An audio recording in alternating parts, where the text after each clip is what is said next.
নমস্কার দর্শক বন্ধুরা, আপনাদের সকলকে স্বাগত জানাচ্ছি রেফ স্পোর্টস বাংলার এক নতুন উপস্থাপনাতে। আমি সোমনাথ এবং আজকে কিন্তু আমরা কথা বলবো অ্যাফকন নিয়ে। আপনারা অনেকেই জানেন অ্যাফকন কি এবং আফ্রিকা যে কনফেডারেশন আছে, ফুটবল কনফেডারেশন আছে, সেখানে কিন্তু প্রত্যেকটা দেশে পরস্পর খেলে এবং সেখানে কিন্তু উইনার চুজ হয়। যেরকম অনেকটা আমাদের এখানে এএফসি এশিয়ান কাপ হয়ে থাকে, কিন্তু এই অ্যাফকনে জানেন যে ইউরোপিয়ান ফুটবলে বড় বড় ক্লাব আছে এবং প্রত্যেকটা দেশে মানে সারা পৃথিবীর প্রত্যেকটা প্রান্তে কিন্তু এই অ্যাফকন কান্ট্রিজের যে প্লেয়াররা তারা কিন্তু খেলে, বড় হাই প্রোফাইল প্লেয়াররা কিন্তু খেলে, মোহাম্মদ সালাহ থেকে শুরু করে অনেক প্লেয়ার তারা কিন্তু খেলে এই অ্যাফকনে। এবং তারা তো আছেই, কিন্তু আপনারা কি জানেন যে এমন একটা দেশ অ্যাফকন খেলবে বা ইউগান্ডা, তার যে ন্যাশনাল টিমের ক্যাপ্টেন, ইউগান্ডা ন্যাশনাল টিমের ক্যাপ্টেন কিন্তু একসময় ভারতেও এসে খেলে গেছেন। আপনারা শুনলে হয়তো একটু অবাকই হবেন, কিন্তু হ্যাঁ, 2017-18 মরশুমে খালিদ আউচো, আপনারা অনেকেই চেনেন, ইস্টবেঙ্গল সমর্থকরা ভালোভাবে চিনবেন।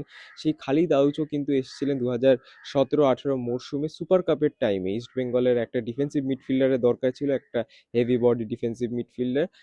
সেই সময় কিন্তু ইভান বুকেনিয়া বলে একজন ডিফেন্ডারও খেলতো ইস্ট বেঙ্গলে, আগের মরশুম খেলতেন 2017 মরশুমে। সেখানে কিন্তু তিনিও ইউগান্ডারই বাসিন্দা ছিলেন এবং ইউগান্ডার এই সেন্টার ব্যাকই কিন্তু রেকমেন্ড করে খালিদ আউচোর নাম, খালিদ জামিলকে, এবং সেখানেই কিন্তু খালিদ জামিল তাকে সিলেক্ট করে এবং খালিদ আউচোকে কিন্তু কনভিন্সও করে ইভান ভারতে আসার জন্য এবং ইস্টবেঙ্গলের খেলার জন্য। সেই সুপার কাপের আগে কিন্তু খালিদ আউচো আসে ইস্টবেঙ্গলের হয়ে, প্রত্যেকটা ম্যাচ খেলে সুপার কাপে এবং তারপরে কিন্তু তাকে রিলিজ করে দেওয়া হয়।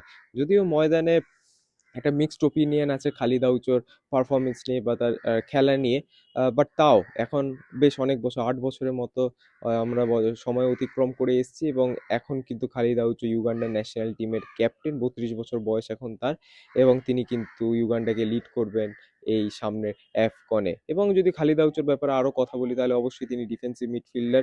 2017-18 মৌসুমে ইস্টবেঙ্গল যে সুপার কাপটা খেলেছিল, যে সুপার কাপের ফাইনালেও ইস্টবেঙ্গল গেছিল বেঙ্গালুরুর সাথে, সেই ফাইনাল অবশ্য হারতো ইস্টবেঙ্গলকে, কিন্তু সেই মরশুমে জাস্ট 4টে ম্যাচই কিন্তু ইস্টবেঙ্গলে খেলতে পেরেছিলেন এই খালিদ আউচো। ছোট্ট স্টিন্ট ছিল, বাট সেখানে কিন্তু ইন্ডিয়ার তার যে জার্নি বা ইন্ডিয়াতে তার যে এক্সপিরিয়েন্স সেটাই কিন্তু শেষ হয়নি।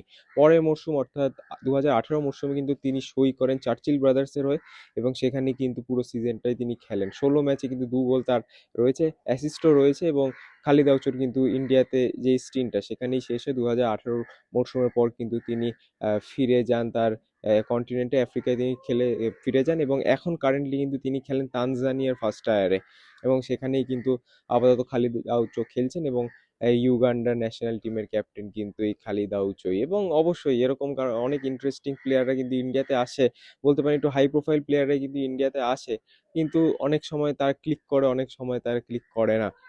বড় বড় প্লেয়াররা এখানে এসে খেলে গেছেন, আবার যারা সেরকম হয়তো অত বড় জায়গা থেকে আসেন না তারা এখানে খেলে এসে কিন্তু লেজেন্ড হয়েও গেছেন।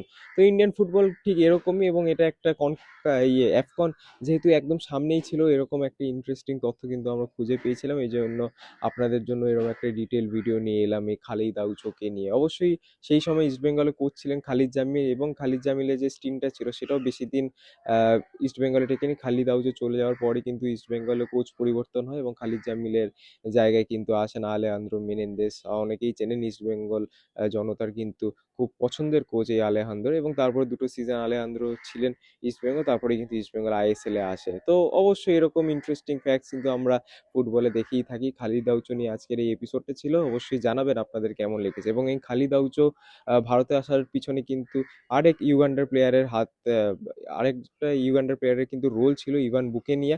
তিনি আগের বছর ইস্ট বেঙ্গলে সেন্টার ব্যাক খেলতেন এবং তার কথোপকথনেই কিন্তু খালিদ আউচো ইন্ডিয়াতে এসেছিলেন। এবং অবশ্যই ইউগান্ডার সাথে ইস্ট বেঙ্গলের কানেকশন এটা কিন্তু পুরনো নয়, নতুনও কিছু নয়, কারণ এখন যে ইস্ট বেঙ্গলের কারেন্ট ওমেন্স টিম আছে সেখানে কিন্তু 4টি প্লেয়ার আছে, তারা কিন্তু ইউগান্ডার বাসিন্দা। ফাজিলাই কপুর, রিস্টিন আনজিরি, আমনা নওয়াবি এবং আবিনাও পুকু, তারা সবাই কিন্তু ইউগান্ডার বাসিন্দা। এবং অবশ্যই ইস্ট বেঙ্গলের সাথে ইউগান্ডার যে সম্পর্কটা এটা কিন্তু বেশ ইন্টারেস্টিং। আমরা এরকম আরও তথ্য পেলে আপনাদের জন্য এরকম প্রতিবেদন নিয়ে আসবো, এবং আপনাদের থেকে শুধু একটাই জিনিস কাম্য, আপনাদের যদি ভিডিওটা ভালো লাগে তাহলে অবশ্যই লাইক করবেন এবং চ্যানেলে যদি নতুন হন তাহলে অবশ্যই সাবস্ক্রাইব করবেন। আপনাদের সাথে দেখা হবে পরবর্তী ভিডিওতে, ততদিনে ভালো থাকবেন, সুস্থ থাকবেন এবং নমস্কার।